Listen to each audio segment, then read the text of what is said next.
Good afternoon, everyone. This is Donna Sharp with Holistic Wellbeing. Thank you so much for joining me on day 511, kicking live and well on this fantastic Friday.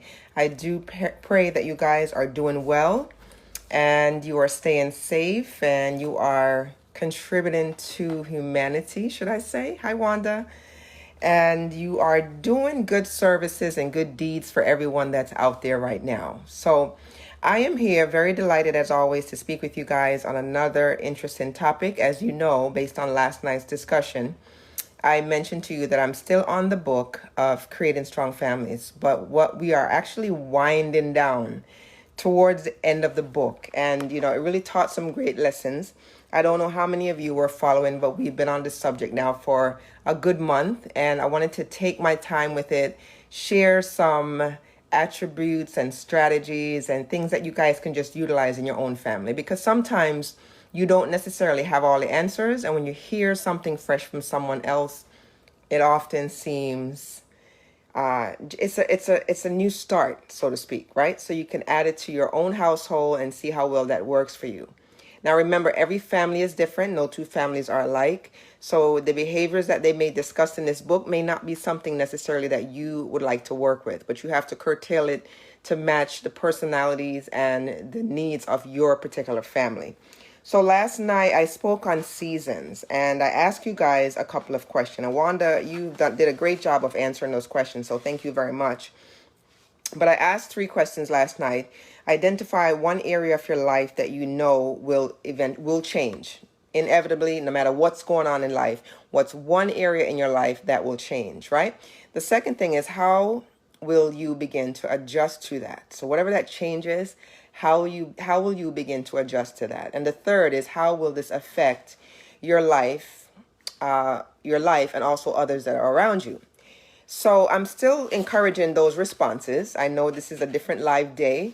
The conversation is quite similar that I'm speaking on today, but I'm encouraging you to answer those questions because sometimes these are simple questions that we're not answering in our lives and we're propelling forward, but we're not fixing some things that happened with us in the past, right?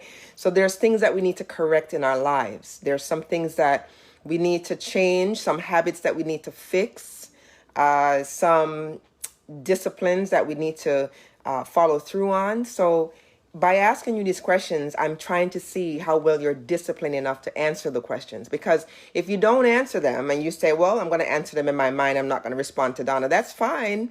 But guess what? You're not putting things in action that you maybe want to progress ahead in your life. So that's why I'm encouraging you to actually physically type me the answers so I can see what's on your mind, right? The same way you saw what's on my mind for 511 days. So I'm going to encourage you to still do that. So I spoke on seasons last night and I tied it into how the seasons change with the leaves in different states and how we don't have snow here in Florida, but sometimes you have Floridians that may want to go out of the state to see the ice and the snow and things like that, right? So seasons change, just like the seasons change with the trees. That's how our lives change, right? Our life is an evolution. It never remains the same. So tonight I want to speak with you on the subject of traditions as it compares to service, traditions of service, all right? Now, the 4 attributes that this contributes to is values, communication, education, sensitivity, and responsibility.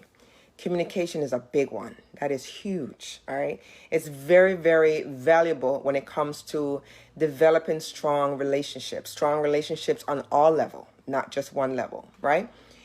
So that the thing that we call service, it's super, super, super essential. And I'll tell you my summary at the end as to my take on this and pretty much how I live my life as it pertains to others that are around me. Okay? So if things just aren't going well at your house, if you have a child who just seems selfish, self-centered, or if your own burdens seem too hard to bear, there is one thing that is sure to help immediately, even though it may not totally solve all of the problems, but the thing is service. All right? We have good friends whose oldest son fell off the deep end. I'm going to read you a brief story. He fell off the deep end into the drug scene. As it's often the case, he was into drugs for 2 years before they suspected anything. By then it was too late. They tried everything from tough love to every imaginable drug rehabilitation facility, all without success. He had hair past his shoulder and had worn the same pair of jeans for a year. His mother said, "We were at a total loss as to what to try next." So their child fell off the deep end and they're trying to figure out how to bring him back. So they're trying different techniques. You know, when you have someone on drugs like this, it changes the whole capacity of the mind. So what you're expecting your child to easily just overcome, that's not the case, because now something else is ruling their train of thought, right? So then an interesting thing happened. Somehow he met and connected with a mentally handicapped young man who he somehow had a feeling he could help. He became totally occupied with thinking about how he could help this child who was as lost as he was, only in a different way. Within a few months, his parents saw his troubled youth change from a druggie to a loving, caring individual who was making enormous difference in someone else's life. Now, of course, this is an extreme case.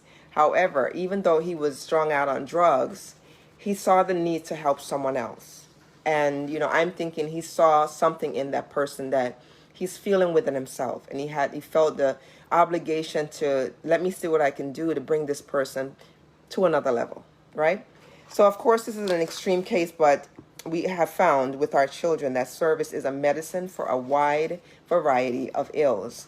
Every time you take a meal to a sick friend or go out of your way to help someone in need, you're also helping your child, especially if it helps with the service process. So even when there are no big problems, every trip to the homeless shelter provides dinner or play with the children. It's an eye-opener for your children in an immense way, and it helps them to see how blessed they are so that they can continue to give, because ultimately what's going to happen, guys, it's going to all come back to you. So the topic of service for me is extremely deep, because I often see, unfortunately, how well people are able to just grab hold of the things that are around them. They grab hold of money. They grab hold of, this is my thing. They grab hold of all of these things. And they never, ever release their hands and open up their hands, right? So it's like putting a caterpillar that's just birthing in your hand and it's going to produce into a butterfly. If you keep it stifled, right? If you keep it stifled, what's going to happen? What is going to happen if you keep that poor little, what do you call it? You know what I'm talking about. The birth of the butterfly, the whole phase of the butterfly. If you keep it stifled, then that butterfly is not going to be able to fly. Now, when you open your hands, then all of a sudden, everything starts to happen. The butterfly gains flight, learns how to fly, tests out the wings, explores everything, and ultimately what's going to happen is that butterfly is probably going to come back to you because you released it. So the same goes with service.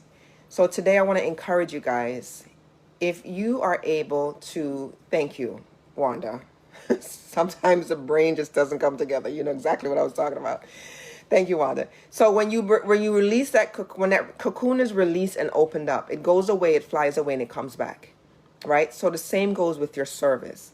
If you're going to give to anyone, all right, and it could be monetarily, it could be service, it could be acts of kindness, I don't know what it is. If you're going to give to someone, do me a favor. Don't look back. Do it from the bottom of your heart and leave it alone. The blessings that may very well come back to you, it's not going to come back from that person. It may not come back from that person, and it may. But I want you to deliver that act of kindness, that act of service, and keep moving forward, because every single thing that we do in life is not about money. All right? It's not about money. Your blessing is going to come in a different way. It may not come back in the form of money. It may come back in the form of a promotion. It may come back in the form of, I don't know. It could be many things, but it may not come back in a monetary form. So I want you to just give freely. There are times, sometimes you may look at yourself and you may say to yourself, well, God, how am I going to give? Poor me, I'm broken. How is that going to work? That's because God sees fit for you to do so, because he's granted you with the gifts that no one else has been granted with. and he wants you to take it and service others so that you can do his will. So I'm going to leave it right there. There was a story I was going to read to you. I'm not going to bother reading that story to you today. But I want you to really get the message about the transformation of things that will occur in your life if you release yourself and utilize the gifts that you have to service someone else. Never mind the response you get back from it. Just do it from the bottom of your heart. And you will see that you're, number one, you're going to ultimately bless that particular person or persons. And God is going to take care of everything on the back end for you. But just do your part. All right. But don't hold on to the gifts that you have either, because he wants us to utilize those gifts in the best possible way for the goods that he has given us. Right. He wants us to utilize them and not stifle them, go into the grave with them. So I'm going to encourage you to keep in mind that traditions of service are some things that you definitely want to intertwine with your family, right? As your children are growing, the more that they see you do, the more fulfillment they see you give to others, the more that you take them on different adventures. The story I was going to share with you is in reference to a family that took their children to an orphanage, servicing children that were the age of, I want to say 3 years old, in Romania. They actually had to get an interpreter. And what they did was they filled up a bunch of supplies. It was so heavy they could barely take it on the plane with them. And they brought it to Romania. They had to get an interpreter to bring all the items. And they just shared the story of when they got there, how these children were just overwhelmed with joy, to the fact that they were just sweating and wetting themselves because they were just so excited. Right? And it's just the small acts of kindness that they were able to do. Number one, they're blessing that family in the other country. And the second thing was their own children that actually went to do the service now sees that as they're growing up in their own personal family, these are examples that their parents set for them. So I want you to understand that the things that you do with your children matters. They are watching you. All right? They are watching you intently. So I'm going to read a little summary to you here, and you'll understand what I mean about that. All right, so whether it's a big project or simple small act of service, helping others will do at least as much for our children as those they help. And gradually, the very idea of serving, of contributing, will become a habit. So now all of a sudden they can't break the habit. So as they have their own children and their own family, they're automatically going to gravitate to what's right and what feels good.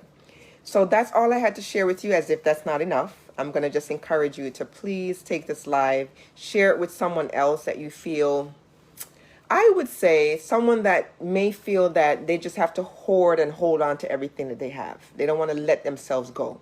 They don't even want to let themselves go as much as releasing their emotions and feelings so people can really see who they are. They can be transparent and let people really see who they are, because the chances of them getting loved more is going to be greater, right? So send it to them, have them watch it for themselves. Do not share the story with them because you're going to muddy it up and miss something. So share this live with them directly, and just let it resonate in their own spirit. Don't encourage them to force feed any answers from them. Let it resonate in their own spirit, and they'll determine exactly where they are in their space right now in life and how well the words that I've shared today is going to help them to progress ahead. All right. So I'm also encouraging you to love the live if you love it. I don't like the thumbs up. I think that's very dry. I'm sorry. And but by all means, I'd like you to go on my website, Holistic Wellbeing, and there you can find out why I'm so passionate about what I do. There is an about section. You can read my biography if you don't know who I am or what I do.